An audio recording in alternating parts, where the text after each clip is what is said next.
Have you ever wondered why Brazil is called the country of football? It's more than just a sport there. It's a way of life, an identity.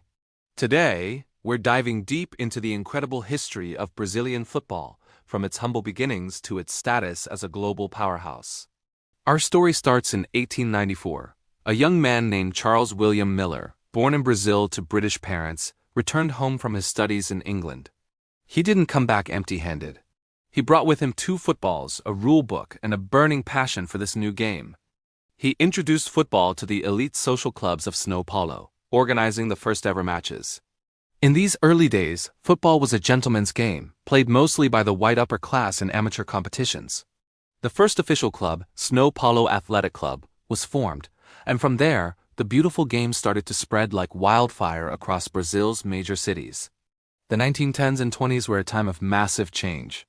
Football broke free from the exclusive clubs and found its way into working-class communities. This is when the game truly started to become the people's passion. Afro-Brazilian players, who had been excluded, began to break into the sport, bringing their own unique rhythm and style. Local leagues in Rio de Janeiro, São Paulo, and Minas Gerais flourished. In 1914, the world got its first taste of Brazilian football when the national team played its first international match, defeating their rivals Argentina 3-0. Then came the big turning point. In 1933, football officially went professional in Brazil. This was huge. It opened the doors for talented players from all backgrounds to make a living from the game. It cemented football as a national obsession and laid the groundwork for Brazil's signature expressive, creative, and joyful playing style. Brazil was ready for the world stage. They participated in the very first FIFA World Cup in 1930. Early success was hard to come by, but something special was brewing. The Brazilian football identity was taking shape. It was about skill over brute force, creativity over rigid tactics.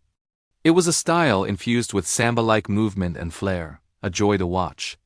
Then came 1950. Brazil hosted the World Cup, and the entire nation was certain of victory. The final match was played at the legendary Maracana Stadium in Rio. All they needed was a draw against Uruguay to be crowned champions. But disaster struck. Uruguay won 2-1. The silence that fell over the stadium was deafening. This event, known as the Maracanazo, was a national trauma. It wasn't just a lost game. It was a psychological blow that fueled an obsession for redemption, an undying quest to prove they were the best in the world, and prove it they did. The period from 1958 to 1970 is known as the Golden Era, the time when Brazil became football royalty. It all started at the 1958 World Cup in Sweden. The world was introduced to a skinny 17-year-old kid named Pell. He was sensational, scoring 6 goals, including 2 in the final. Brazil won their first ever World Cup, and the world fell in love with what they called Jogo Bonito, the beautiful game. 4 years later, in Chile 1962, they did it again. Pau was injured early in the tournament, but another genius stepped up, Garrincha, the little bird whose mesmerizing dribbling left defenders helpless. Brazil defended their title, proving they were far more than just a one-player team. But the peak of this era, and for many, the peak of football itself, was the 1970 World Cup in Mexico. The team was a masterpiece, a collection of football artists. Pell in his final World Cup. The powerful Jairzinho, the intelligent Tostão, the rocket-footed Rivellino. They played a brand of attacking football that was simply breathtaking. They swept through the tournament, winning every single game and capturing their 3rd World Cup. This victory meant they got to keep the Jules Rimet Trophy forever. The Golden Era cemented Brazil's place as the heart and soul of football. After the magic of 1970, the football world began to change. The game became more tactical, more defensive. Brazil found itself at a crossroads, struggling to balance its natural flair with these new, more rigid European systems. They had incredible players during this time, legends like Zico, Sócrates, and Falcao.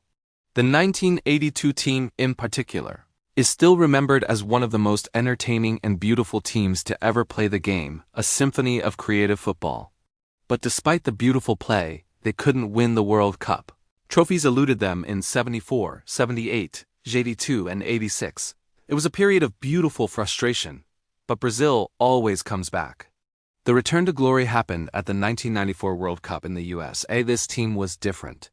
Coached by Carlos Alberto Pereira, they adopted a more pragmatic, organized style. It was less about pure flair and more about getting the job done. Led by the explosive striker Romario and his partner Bebeto, Brazil fought their way to the final. After a tense match against Italy, they won their fourth World Cup in a dramatic penalty shootout. It was a victory of resilience.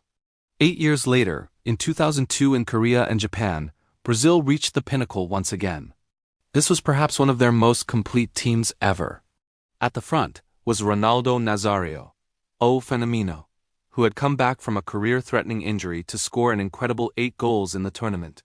He was supported by a cast of superstars, the magical Ronaldinho, the elegant Rivaldo, and the tireless Captain Cafu. They blazed through the competition, lifting their 5th World Cup, a record that still stands today. Since 2002, the story has been one of immense talent, immense pressure, and new challenges. Brazil continues to be a factory of world-class stars. We've been blessed to watch players like the Ballon d'Or winners Ronaldinho and Kaká, and now a new generation led by Neymar, Vinicius Jr., Rodrigo, and the teenage sensation Endrick. But the modern era has also had its moments of deep pain. In 2014, Brazil hosted the World Cup again, hoping to finally erase the ghost of 1950. Instead, a new nightmare was born. In the semi-final against Germany, the team collapsed, suffering a historic 7-1 defeat.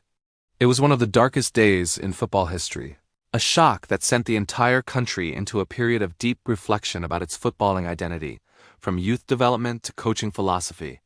Even without adding a 6th star to the jersey, Brazil has found plenty of success. They've won Copa America titles and, significantly, finally won Olympic gold on home soil in 2016 and defended it in 2021. Brazil also remains the single largest exporter of football talent in the world, its players gracing leagues on every continent. So what is it that makes Brazilian football so unique? It's a combination of things. It's the creativity and improvisation, the belief that there's always an artistic solution to a problem on the pitch. It's the rhythm, the flair, the pure joy you see in their play. It's a deep technical intelligence, an understanding of the game's geometry. But most of all, it's the emotional connection between the players and the fans. In Brazil, football isn't just a sport, it's culture. It's a language understood by everyone. For many, it's an escape and a source of national pride. From the dirt pitches of the favelas to the world's biggest stadiums, football shapes lives. Let's look at the numbers. 5 FIFA World Cups, the most in history.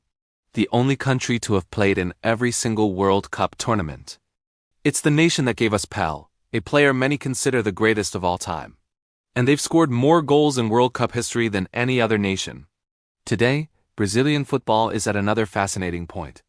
It's blending its traditional flair with modern European tactics.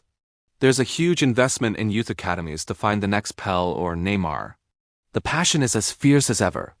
With a new wave of incredible young talent making its mark on the world, Brazil's football story is far from over. In the end, Brazilian football isn't just measured by trophies. It's measured by the feeling it gives the world. It's the joy, the magic, the idea that football can be an art form. As long as the game is played, Brazil will always be its heartbeat. Thanks for watching. If you enjoyed this journey through football history, don't forget to like, subscribe, and hit that notification bell for more stories from the world of sports. See you next time.